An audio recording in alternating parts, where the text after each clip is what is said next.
처음에는 정말 그냥 고장난 수도꼭지였어요. 형부에게 도움을 청한 것도 단순히 수리 때문이었고요. 하지만 그 작은 틈으로 스며든 것은 물이 아니었습니다. 외로움이었어요. 그리움이었고 위로였고, 그리고 결국에는 멈출 수 없는 감정의 홍수가 되어버렸죠. 그날 정말 단순한 수도꼭지 고장이 우리를 만나게 했어요. 그리고 그 순간부터 우리는 서로의 빈 곳을 채우기 시작했습니다. 마치 목마른 돼지가 빗물을 흡수하듯이 자연스럽게, 거부할 수 없게. 안녕하세요. 황혼의 여정입니다. 오늘도 찾아주셔서 감사합니다. 좋아요와 구독은 영상 제작에 큰 힘이 됩니다.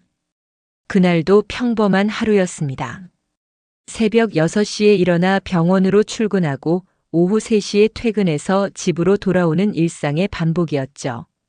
45세가 되도록 결혼하지 않은 저에게는 이런 규칙적인 생활이 전부였습니다. 언니가 세상을 떠난 지 1년이 지났지만 여전히 그 빈자리는 컸어요. 특히 형부가 걱정되었습니다. 52세의 형부는 언니와 25년을 함께 살았는데 갑작스러운 교통사고로 언니를 떠나보낸 후 완전히 다른 사람이 되어버렸거든요. 그날 저녁 집에 들어와서 저녁을 준비하려는데 주방 수도꼭지에서 물이 나오지 않는 거예요. 아무리 돌려봐도 똑똑 떨어지는 게 전부였습니다. 이럴 때 남자가 있으면 좋을 텐데. 혼잣말을 중얼거리며 휴대폰을 들었습니다. 수리기사를 부르자니 저녁 시간이라 출장비가 만만치 않을 것 같았어요. 그때 문득 형부가 생각났습니다. 형부는 손재주가 좋아서 웬만한 것은 다 고칠 수 있거든요. 전화를 걸기 전에 잠시 망설였어요. 언니가 떠난 후로 형부와 제대로 이야기를 나눈 적이 거의 없었거든요. 장례식 때나 명절 때 잠깐 인사 정도만 나누었을 뿐이었죠. 여보세요, 형부? 은지야. 무슨 일이야? 형부의 목소리는 예전보다 많이 쉬어 있었어요. 혼자 지내면서 말할 사람이 없어서 그런 것 같았습니다. 죄송한데. 집에 수도꼭지가 고장났는데 혹시 시간 되시면. 아, 그래. 지금 갈게. 형부는 별다른 말 없이 바로 오겠다고 했어요.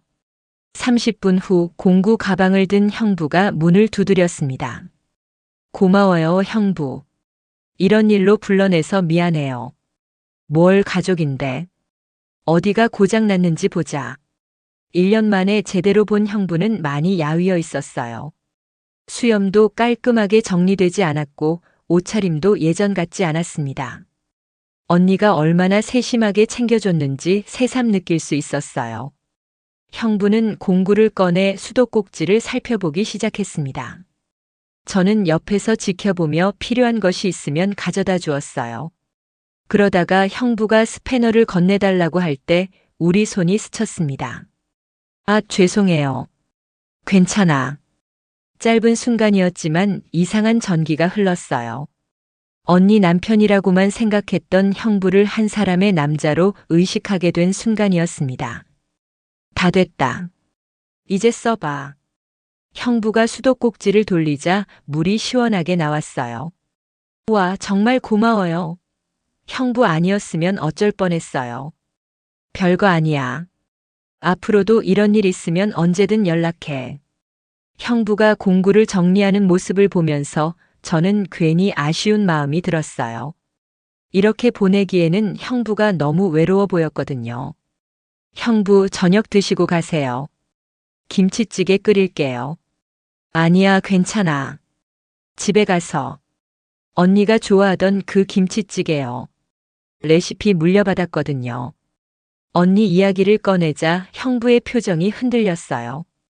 결국 형부는 저녁을 함께 먹기로 했습니다. 김치찌개를 끓이는 동안 형부는 거실에서 기다렸어요. 저는 부엌에서 요리를 하면서도 자꾸 형부 쪽을 힐끗힐끗 보게 되더라고요. 언니가 없는 자리에서 형부와 단둘이 있는 것이 어색하면서도 이상하게 설레었어요. 다 됐어요. 형부, 밥 먹어요. 식탁에 마주 앉아 함께 밥을 먹는데 이상하게 심장이 두근거렸어요. 형부도 어색한지 별말 없이 조용히 드셨습니다. 정말 맛있다. 언니 솜씨랑 똑같네. 언니가 가르쳐 줬거든요. 형부 혼자 계시니까 제대로 챙겨 드실까봐 걱정이에요. 그냥 대충 사 먹고 살아. 요리할 기분도 안 나고. 형부의 목소리에 깊은 외로움이 묻어 있었어요. 저도 혼자 살지만 형부의 외로움은 저와는 차원이 달랐습니다. 25년을 함께한 사람을 잃는다는 것이 얼마나 힘든 일인지 조금이나마 이해할 수 있었어요. 형부도 많이 힘드시죠? 응. 솔직히 말하면. 아직도 집에 들어가면 언니가 있을 것 같아. 현관문 열 때마다 다녀왔습니다 하고 말하는 습관이 아직도 남아있어. 형부의 눈가가 촉촉해졌어요. 저도 모르게 눈물이 났습니다. 언니도 형부 걱정하고 있을 거예요. 은지야, 너도 혼자 살면서 외롭지 않아? 갑작스러운 질문에 저는 당황했어요. 평소에는 혼자 사는 것이 편하다고 생각했는데 형부와 이렇게 마주 앉아 이야기를 나누니 제가 얼마나 외로웠는지 새삼 깨달았거든요. 저는 일에 바빠서 외로울 틈이 없어요. 그래도 가끔은 누군가와 이렇게 밥 먹고 이야기하고 싶을 때가 있을 텐데. 형부의 말에 가슴이 뭉클했어요. 정말 오랜만에 누군가와 마음을 터놓고 이야기하는 기분이었거든요. 그날 밤 형부는 9시가 넘어서야 집으로 돌아갔어요. 혼자 남은 저는 설거지를 하면서 계속 형부 생각이 났어요. 수도꼭지 고치러 온 것뿐인데 왜 이렇게 마음이 복잡한지 모르겠더라고요. 그날 밤 저는 잠들기 전까지 형부 생각을 했어요. 언니의 남편이라고만 생각했던 형부가 이제는 한 사람의 외로운 남자로 보이기 시작했습니다. 그 일이 있고 나서 일주일 정도 지났을 때 또 다른 문제가 생겼어요. 이번에는 거실 전구가 나간 거였습니다. 키가 작은 저로서는 높은 곳의 전구를 갈기가 어려웠어요. 망설이다가 다시 형부에게 전화를 걸었습니다. 형부, 또 죄송한데 전구 좀 갈아주실 수 있어요? 응, 금방 갈게. 이번에는 더 빨리 와주셨어요. 전구를 갈면서 형부가 말했습니다. 은지야, 이런 일들은 미리미리 점검해야 해. 혼자 사는 여자가 이런 거 하나하나 업체 부르면 돈도 많이 들고. 네, 알고 있는데 키가 작아서. 앞으로는 이런 일 있으면 그냥 연락해. 어차피 집에 혼자 있어봤자 할 일도 없고. 형부의 말에 마음이 따뜻해졌어요. 저를 진심으로 걱정해 주는 것 같았거든요. 그럼 오늘도 저녁 드시고 가세요. 된장찌개 끓일게요. 자꾸 이러면 미안한데. 뭘요? 저도 혼자 먹으면 심심해요. 이번에는 형부도 별다른 거부 없이 수락했어요. 두 번째 함께하는 저녁이었지만 첫 번째보다는 훨씬 자연스러웠습니다. 형부, 요즘 회사는 어때요? 그냥 그래. 일은 적당히 하고 퇴근하고. 야근할 이유도 없고. 언니 살아계실 때는 야근도 많이 하셨잖아요. 그때는 집에 가면 언니가 기다리고 있으니까 미안하기도 하고 빨리 가고 싶기도 하고 그랬는데. 지금은 집에 가봤자 혼자니까. 형부의 말에서 깊은 허무함이 느껴졌어요. 삶의 이유를 잃어버린 사람의 모습이었습니다. 형부, 그래도 건강은 챙기셔야 해요. 언니가 걱정할 거예요. 은지야, 너는 정말 언니를 닮았다. 말하는 것도 그렇고 걱정해주는 것도 그렇고. 그 말을 들었을 때 저는 복잡한 감정이 들었어요. 기쁘면서도 왠지 모르게 서운했거든요. 형부가 저를 언니의 대체제로 보는 것은 아닌지 하는 생각이 들었습니다. 그날부터 형부는 일주일에 2~3번씩 저희 집에 오게 되었어요. 처음에는 뭔가 고칠 일이 생겨서 오셨는데 나중에는 그냥 안부 확인차 왔다며 들르기 시작했습니다. 어느 토요일 오후 형부가 갑자기 찾아왔어요. 은지야, 혹시 시간 있으면 마트 좀 같이 갈래? 혼자 가니까 뭘 사야 할지 모르겠어. 네, 좋아요. 형부 차를 타고 대형마트에 갔어요. 함께 장을 보는 것이 이렇게 자연스러울 줄 몰랐습니다. 형부는 생활용품을, 저는 식재료를 골랐어요. 형부, 이거 사세요. 혼자 살 때 필요해요.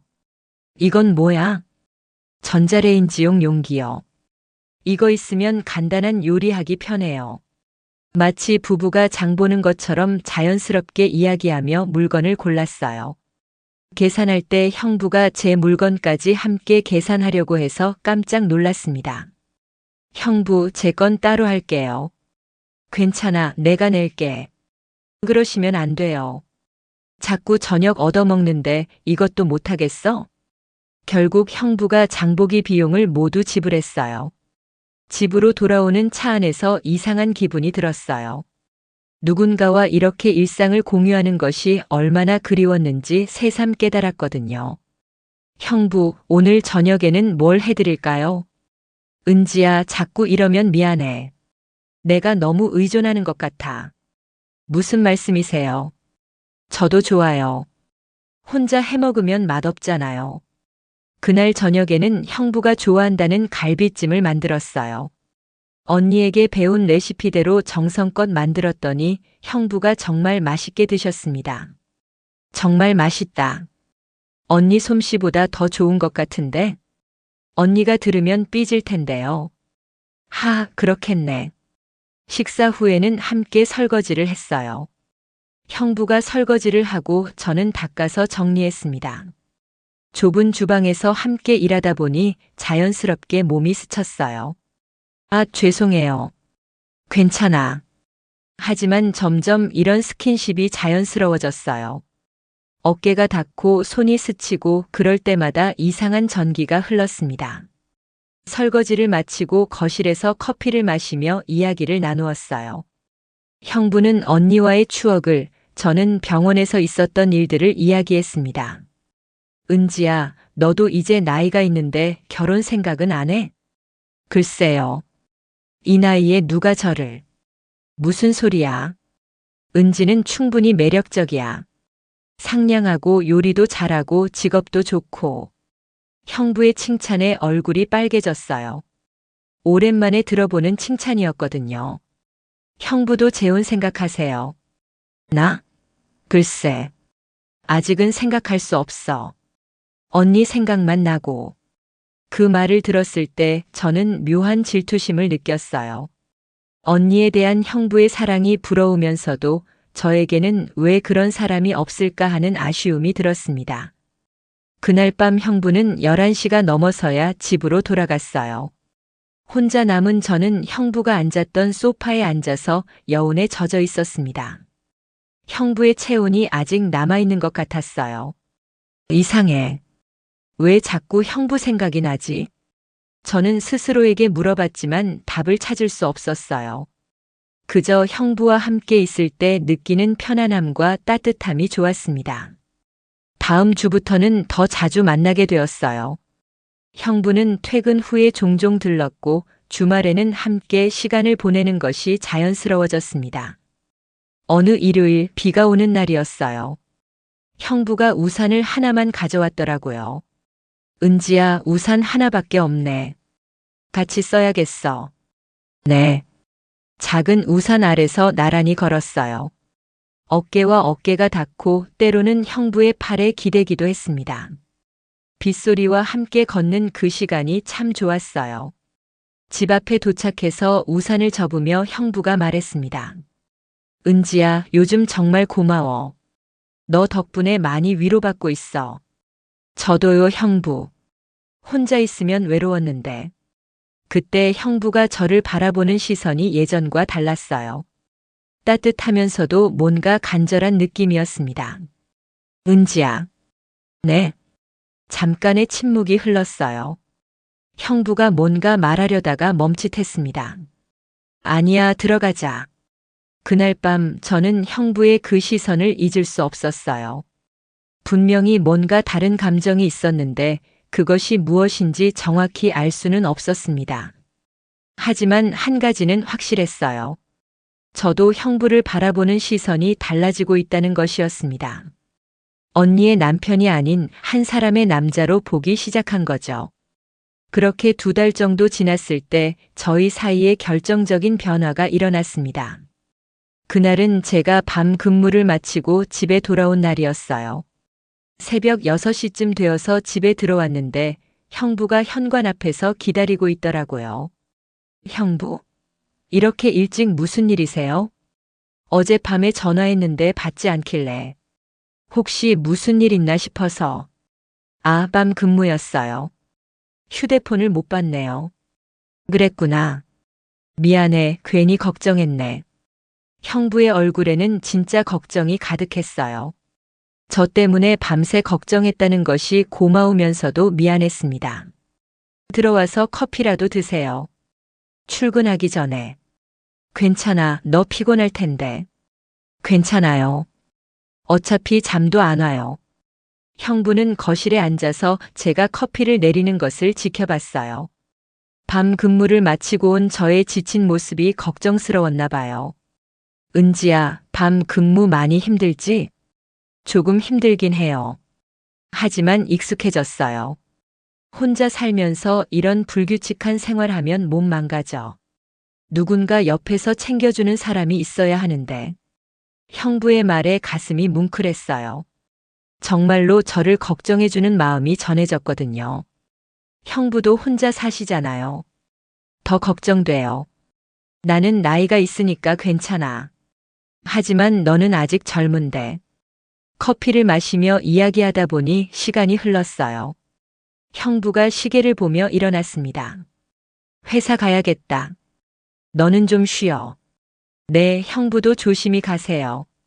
현관에서 신발을 신으며 형부가 뒤돌아봤어요. 은지야, 고마워. 정말로. 뭐려? 그때 형부가 갑자기 제게 다가와서 안아주었어요. 가벼운 포옹이었지만 제 심장은 미친 듯이 뛰었습니다. 형부. 미안해, 그냥. 너무 고마워서. 포옹을 끝내고 형부가 나가신 후 저는 한참을 현관에 서 있었어요. 아직도 형부의 온기가 남아있는 것 같았거든요. 그날부터 저희 사이의 분위기가 미묘하게 달라졌어요. 더 자주 눈이 마주쳤고 우연한 스킨십도 늘어났습니다. 며칠 후 형부가 저녁을 먹고 가겠다며 찾아왔어요. 그런데 그날은 좀 특별했어요. 형부가 와인을 가져온 거예요. 형부, 이게 뭐예요? 언니가 좋아하던 와인이야. 집에 혼자 두기가 그래서. 같이 마실까? 저는 술을 잘 못해요. 조금만. 한 잔 정도. 저녁을 먹고 와인을 마시며 이야기를 나누었어요. 평소보다 대화가 깊어졌고 서로의 속마음을 더 많이 털어놓게 되었습니다. 은지야, 솔직히 말하면 요즘 너 덕분에 살고 있어. 너 없었으면 정말 어떻게 됐을지 몰라. 형부. 언니가 떠나고 나서 세상이 무너진 것 같았어. 그런데 너와 이렇게 시간을 보내면서 조금씩 다시 살고 싶다는 생각이 들어. 와인 때문인지 형부의 목소리가 평소보다 부드러웠어요. 그리고 저를 바라보는 눈빛도 달랐습니다. 저도요, 형부. 혼자 살면서 이렇게 누군가와 가까워진 적이 없었어요. 형부와 함께 있으면 정말 편해요. 은지야, 너는 정말 소중한 사람이야. 언니도 너를 많이 아꼈는데. 언니 이야기가 나오자 잠깐 침묵이 흘렀어요. 하지만 이상하게 어색하지 않았습니다. 소파에 나란히 앉아 와인을 마시며 이야기하다 보니 어느새 밤이 깊어졌어요. 형부가 시계를 보며 일어나려 했습니다. 늦었네. 집에 가야겠어. 형부, 오늘은 그냥 여기서 주무세요. 제가 왜 그런 말을 했는지 모르겠어요. 와인 때문이었을까요? 아니면 형부를 보내기 싫었던 걸까요? 은지야, 그러면 안 돼. 혼자 사는 여자 집에서. 괜찮아요. 객실도 있고요. 정말 괜찮아? 네. 그날 밤 형부는 우리 집에서 머물렀어요. 객실에서 주무시긴 했지만 같은 집에 형부가 있다는 것만으로도 이상한 설렘이 있었습니다. 새벽에 잠깐 일어나서 화장실에 갔다가 거실을 지나는데 형부가 소파에 앉아 있더라고요. 형부, 잠 못 주무세요? 응, 잠이 안 와서. 저는 형부 옆에 앉았어요. 새벽 공기는 차가웠지만 형부 곁에 있으니 따뜻했습니다. 뭔가 생각이 많으신가 봐요. 은지야, 내가 이래도 될까? 뭐가요? 너와 이렇게 가까워져도 될까? 언니한테 미안하고. 형부의 고민이 제 고민이기도 했어요. 저도 같은 생각을 하고 있었거든요. 형부, 우리는 서로 위로가 되어주는 거잖아요. 언니도 이해하실 거예요. 정말 그럴까? 네. 그때 형부가 제 손을 잡았어요. 따뜻하고 큰 손이었습니다. 은지야, 너 없으면 안 될 것 같아. 저도요, 형부. 우리는 아무 말 없이 손을 잡고 앉아 있었어요. 그리고 어느 순간 형부가 제 얼굴에 가까이 다가왔습니다. 은지야. 형부. 첫 번째 키스였어요. 부드럽고 조심스러운 키스였습니다. 키스가 끝나고 우리는 서로를 바라봤어요. 미안해, 은지야. 내가 너무. 괜찮아요, 형부. 저도. 좋았어요. 그날 밤 우리는 선을 넘었습니다. 객실에서 함께 밤을 보냈어요. 25년간 한 사람만 사랑했던 형부에게도 45년간 혼자 살아온 저에게도 새로운 경험이었습니다. 형부, 저 이런 거 처음이에요. 무서워요. 나도 그래, 은지야. 언니 말고는 처음이야. 서로의 외로움을 달래주듯 조심스럽게 사랑을 나눴어요. 그 순간 모든 죄책감과 불안이 사라졌습니다. 오직 서로를 필요로 하는 마음만 남았어요. 그 일이 있고 난 후 우리의 관계는 완전히 달라졌어요. 형부는 거의 매일 우리 집에 오게 되었고 주말에는 함께 보내는 것이 당연해졌습니다. 은지야, 나 오늘 일찍 퇴근했어. 형부 벌써 오셨어요? 이제는 형부가 집 열쇠까지 갖고 있었어요. 제가 밤 근무일 때도 집에서 기다리고 있곤 했습니다. 오늘 힘들었지? 어서 와서 씻어. 형부가 있으니까 정말 좋아요. 함께 저녁을 준비하고 함께 먹고 함께 설거지하는 것이 너무나 자연스러워졌어요. 마치 정말 부부가 된 것 같았습니다. 어느 날 밤 침대에 누워서 형부가 말했어요. 은지야, 이런 말 해도 될까? 무슨 말이요? 너와 함께 있으면. 언니와는 다른 느낌이야. 언니는 25년을 함께 했으니까 편안했다면 너와는 새로운 설렘이 있어. 형부의 고백에 가슴이 두근거렸어요. 언니와 비교당하는 것이 싫었는데 이번에는 좋은 의미였거든요. 정말요? 정말이야. 너는 너만의 매력이 있어. 언니와는 전혀 다른. 저도 형부와 함께 있으면 정말 행복해요. 이런 기분 처음이에요. 하지만 행복한 시간과 함께 불안도 커져갔어요. 주변 사람들의 시선 때문이었습니다. 은지 씨, 요즘 어떤 남자분이 자주 오시던데요? 아파트 같은 층에 사는 아주머니가 넌지시 물어봤어요. 아, 그분은 제 형부예요. 형부? 아, 언니분 남편? 네. 언니분이 돌아가셨다고 들었는데. 그럼 혼자 사시는 거네요. 외로우시겠어요. 아주머니의 말에는 의미가 담겨 있었어요. 동네 사람들이 우리 관계를 의심하기 시작한 것 같았습니다. 병원에서도 문제가 생겼어요. 은지 선배, 요즘 좋은 일 있으세요? 얼굴이 환해지셨는데? 후배 간호사가 물어봤어요. 별일 없는데? 혹시 연애하세요? 아니야, 그런 거 아니야. 하지만 계속 이런 질문을 받으니까 불편했어요. 혹시 들킬까봐 조마조마했습니다. 더 큰 문제는 형부 쪽에서 생겼어요. 어느 날 형부가 어두운 표정으로 왔어요. 형부, 무슨 일 있었어요? 회사 동료가 이상한 소리를 하더라. 무슨 소리요? 처제분과 자주 다니신다면서. 재혼 생각하냐고 묻더라. 어머, 누군가 우리를 봤나 봐. 지난번에 마트에서 장볼 때나 식당에서 밥 먹을 때 우리는 조심해야 한다는 것을 깨달았어요. 하지만 이미 늦었습니다. 소문은 빠르게 퍼져나갔어요. 며칠 후 더 충격적인 일이 일어났어요. 언니의 친한 친구인 정미 언니가 갑자기 찾아온 거예요. 은지야, 안에 계시죠? 정미 언니의 목소리가 평소와 달랐어요. 문을 열어보니 굳은 표정이었습니다. 정미 언니, 어쩐 일이세요? 들어가도 될까? 거실에 앉은 정미 언니가 직설적으로 물어봤어요. 은지야, 요즘 민수 오빠랑 만나고 있다는 소문이 있던데 사실이야? 순간 머리가 하얘졌어요. 결국 들킬 일이 일어난 거였습니다. 언니, 정말 사실이야? 민수 오빠는 지영이 남편이었고 너는 지영이 동생이잖아. 그런데 어떻게 그럴 수 있어? 정미 언니의 목소리에 분노가 담겨 있었어요. 언니, 저희는 변명하지 마. 지영이가 살아있다면 얼마나 충격받았을까? 친동생과 남편이. 그게 아니에요. 저희는 그냥 서로 위로가 되어주는. 위로? 그런 식으로 위로받는 거야? 정미 언니는 화가 나서 떨고 있었어요.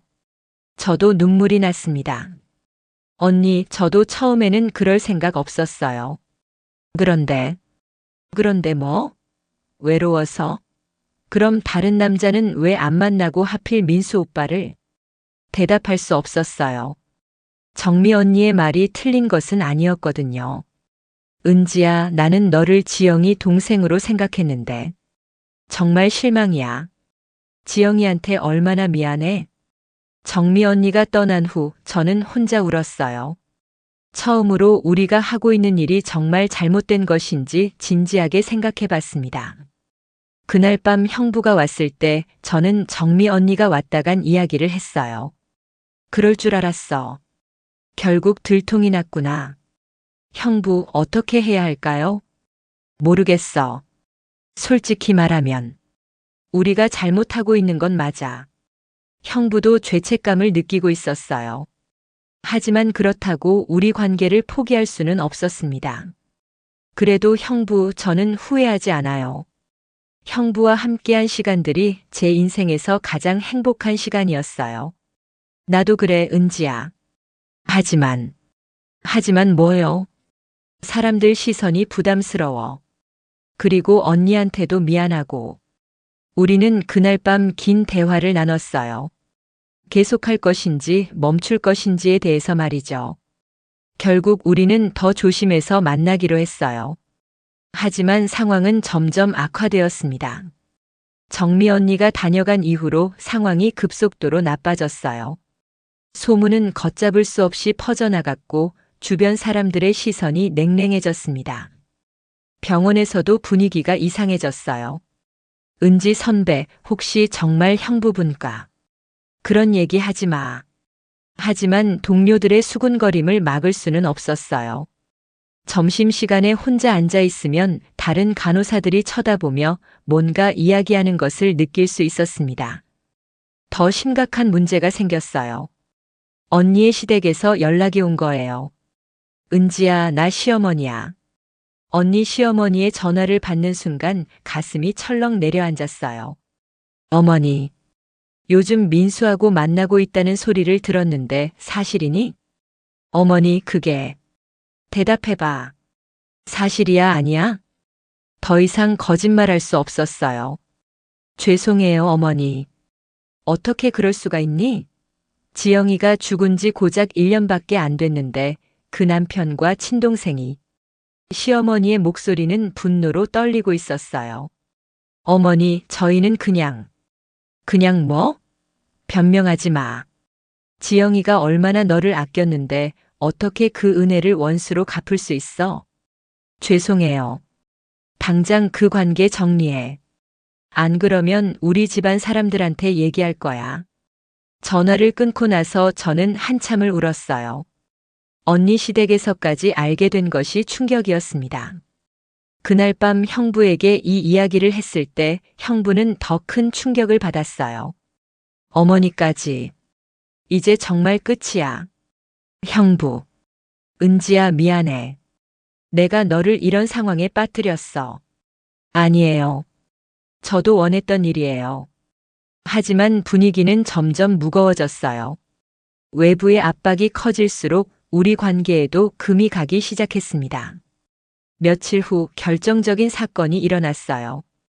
형부 회사 사람들과 우연히 마주친 거예요. 토요일 오후 형부와 함께 영화를 보러 갔는데 극장에서 형부 직장 동료들을 만났습니다. 과장님. 안녕하세요. 누구세요? 제 처제입니다.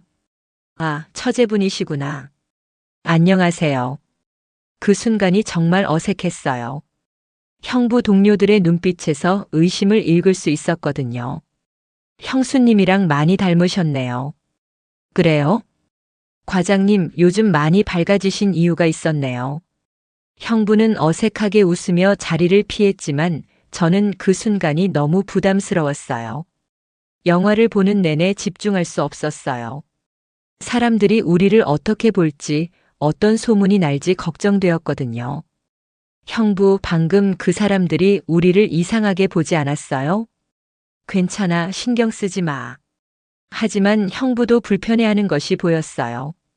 그날 밤 형부가 말했어요.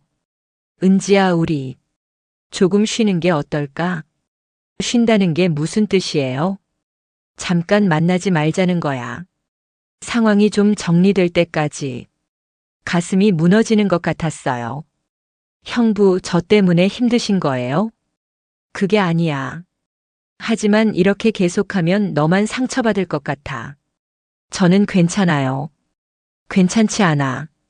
벌써 병원에서도 소문나고 어머니한테까지 혼나고 내가 너를 지켜주지도 못하면서 이기적으로 붙잡고 있는 것 같아. 형부의 말에 할 말이 없었어요. 실제로 저는 여러 방면에서 압박을 받고 있었거든요. 그럼 언제까지요? 조금만. 소문이 잠잠해질 때까지만. 하지만 마음속으로는 이것이 끝의 시작이라는 것을 알고 있었어요. 형부와 잠시 거리를 두기로 한 후 저는 정말 힘든 시간을 보냈어요. 혼자 있는 시간이 많아지니 온갖 생각이 다 들었습니다. 정말 우리가 잘못한 걸까? 언니라면 정말 화낼까? 형부는 지금 뭐 하고 있을까? 일주일 정도 연락을 안 하고 지냈는데 견딜 수가 없었어요. 형부 없는 일상이 이렇게 공허할 줄 몰랐거든요.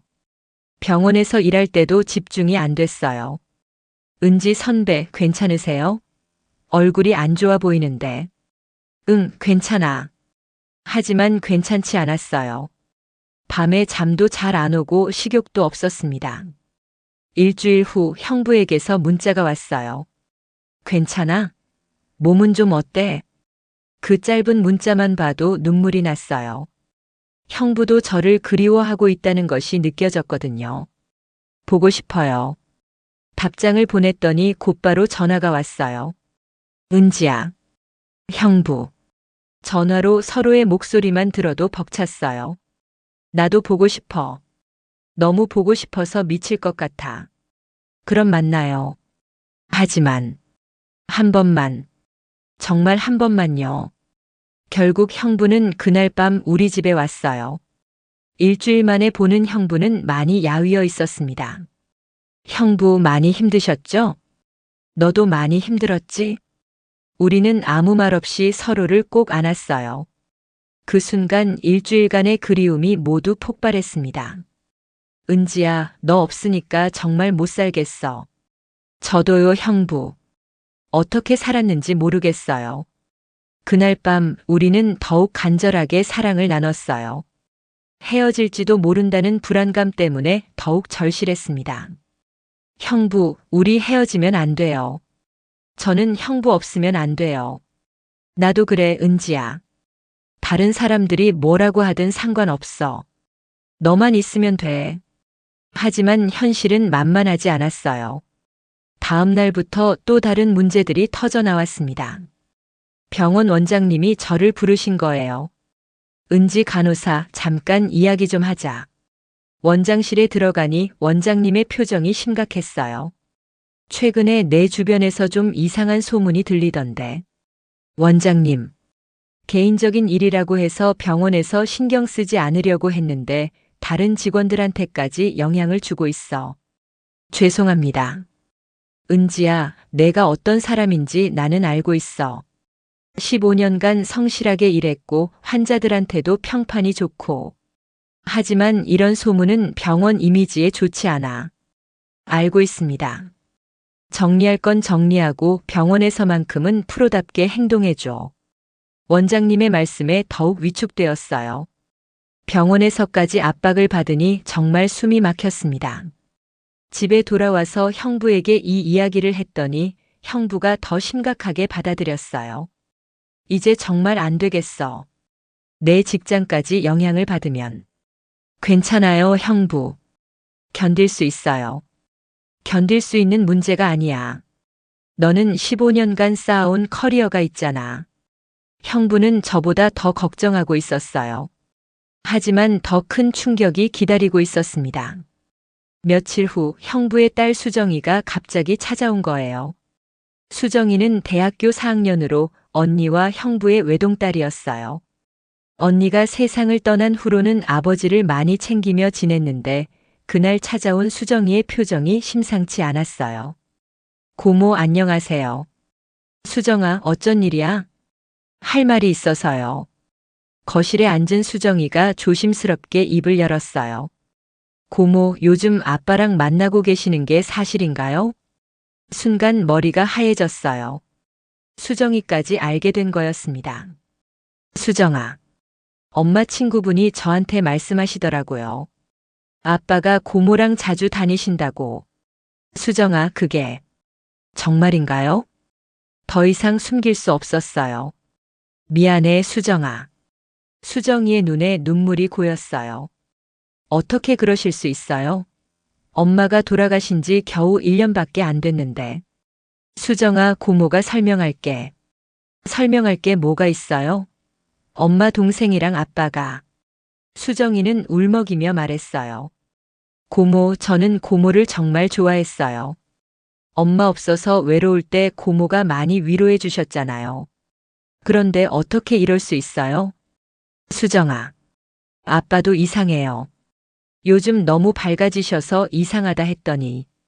수정이의 말에 가슴이 아팠어요. 딸의 눈에는 아버지가 어머니를 너무 빨리 잊어버린 것처럼 보였을 거예요. 수정아, 미안해. 정말 미안해. 고모, 제발 아빠랑 헤어져 주세요. 아빠는 엄마만 사랑해야 해요. 수정이가 울면서 부탁했어요. 그 모습을 보니 정말 죄스러웠습니다. 수정이가 간 후 저는 하루 종일 울었어요. 형부에게도 연락하지 못했습니다. 어떤 얼굴로 만나야 할지 모르겠더라고요. 다음 날 형부가 찾아왔을 때 형부도 많이 상처받은 것 같았어요. 수정이가 어젯밤에 나한테도 왔어. 뭐라고 했어요? 울면서. 엄마를 배신하지 말라고 했어. 형부. 은지야, 이제 정말 끝내야 할 것 같아. 그 말을 들었을 때 마음이 무너지는 것 같았어요. 딸까지 아프게 하면서 할 일은 아닌 것 같아. 그럼 정말 끝내는 거예요? 미안해, 은지야. 정말 미안해. 형부도 울고 있었어요. 하지만 결심은 굳어 보였습니다. 그날 밤 형부가 돌아간 후 저는 언니 사진 앞에 앉았어요. 언니의 영정 사진을 보면서 많은 생각이 들었습니다. 언니 미안해. 언니는 여전히 따뜻하게 웃고 있었어요. 그 미소를 보니 더욱 죄스러웠습니다. 언니, 나는 정말 언니를 사랑했어. 그런데 어떻게 이럴 수 있을까? 그날 밤 꿈에 언니가 나타났어요. 은지야, 힘들지? 언니, 미안해. 정말 미안해. 뭐가 미안해? 형부와. 내가 형부와. 알고 있어. 화나지 않아? 언니는 조용히 미소 지었어요. 은지야, 너도 행복할 권리가 있어. 하지만 형부는 언니 남편이었잖아. 이제는 아니야. 나는 이미 떠났고. 그래도 은지야, 중요한 건 너희가 서로를 진짜 사랑하냐는 거야. 꿈에서 깨어났을 때 저는 많은 것을 깨달았어요. 제가 형부를 사랑하는 건지 아니면 단순히 외로움 때문인지 생각해 봤습니다. 며칠간 혼자 지내면서 곰곰 생각해 봤어요. 형부와 처음 만났을 때부터 지금까지의 모든 순간들을 되돌아봤습니다. 수도꼭지를 고치러 온 그날 첫 번째 키스, 함께 보낸 모든 시간들.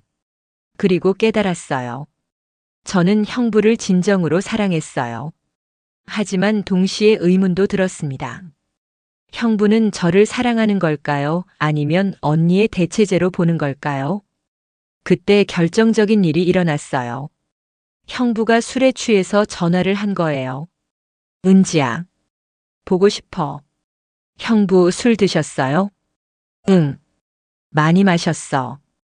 은지야, 나 혼자 못 살겠어. 형부, 집에 가서 푹 쉬세요.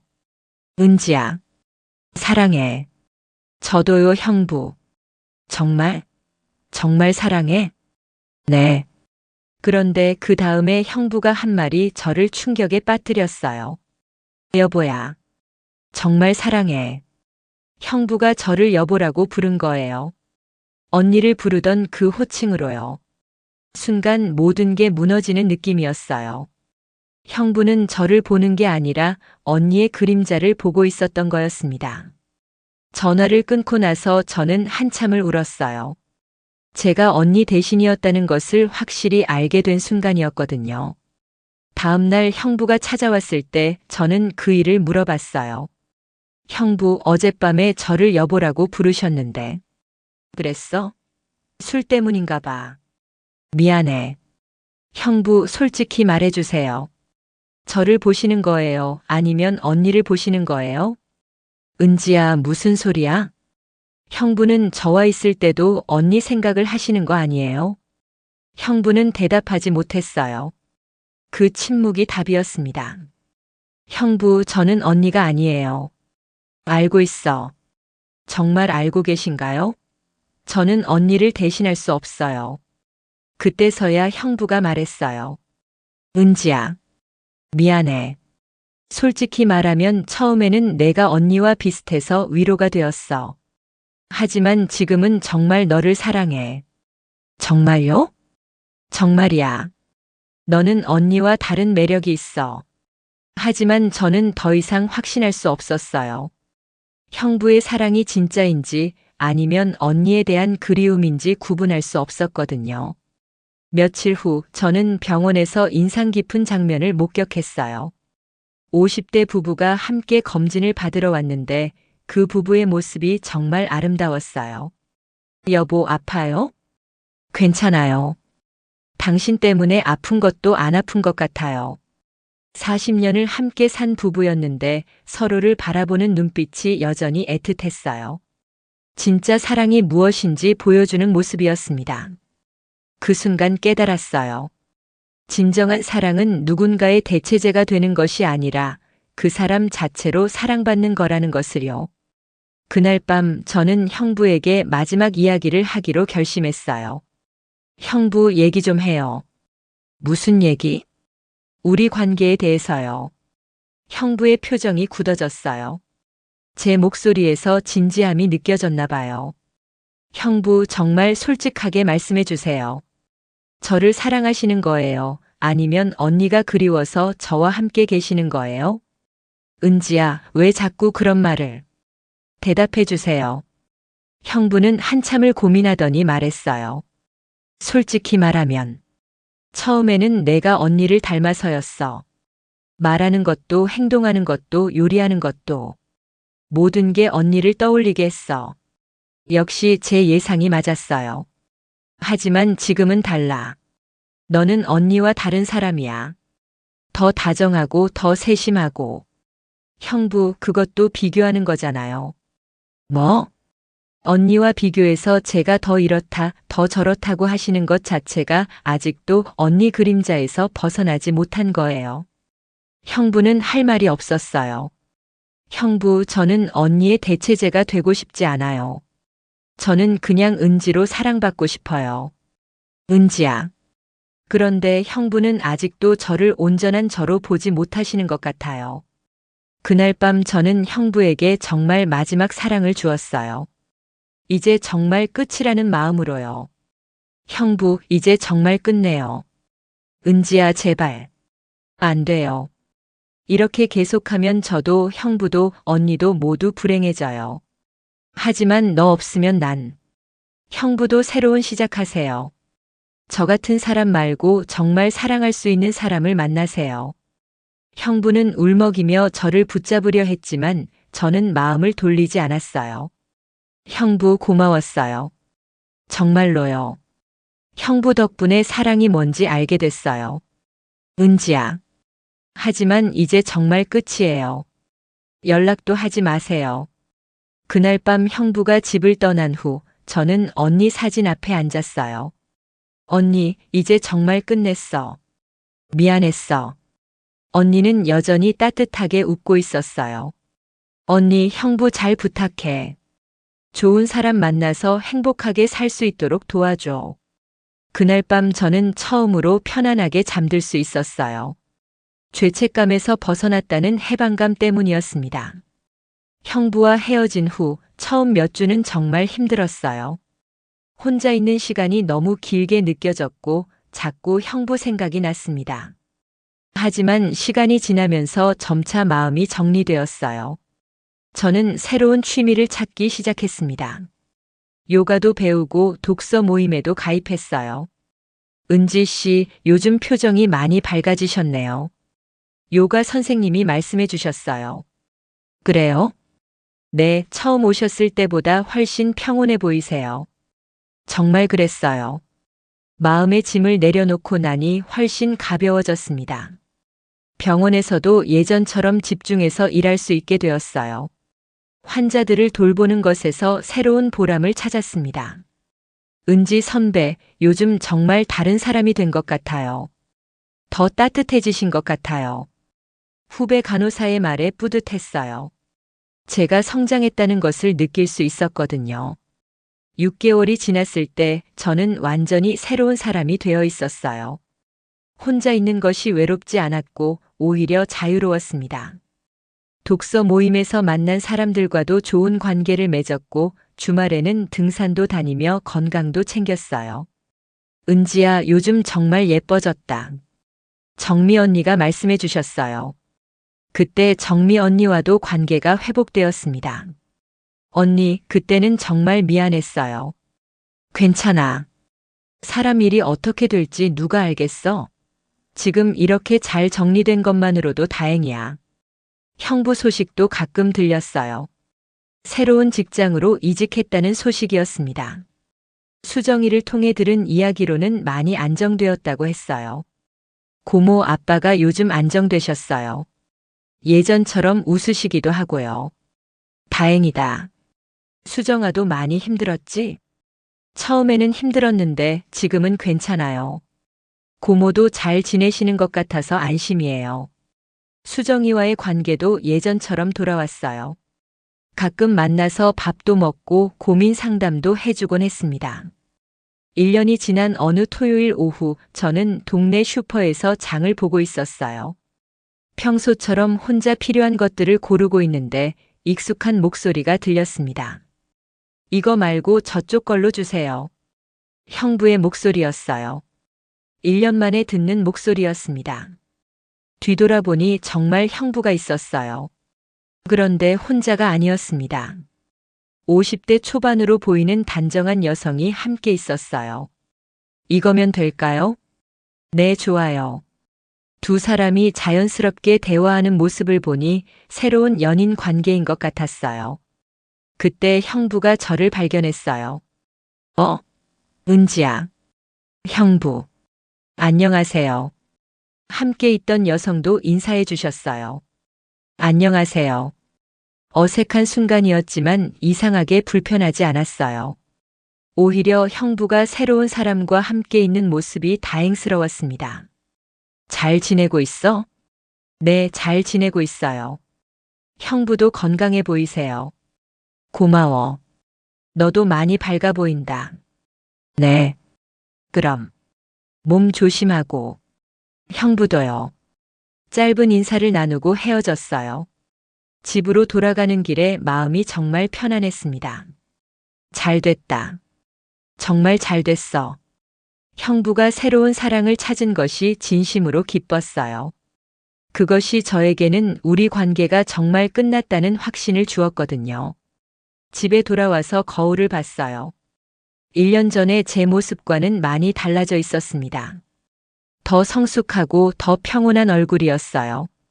이제 정말 끝이구나. 혼잣말을 하며 미소를 지었어요.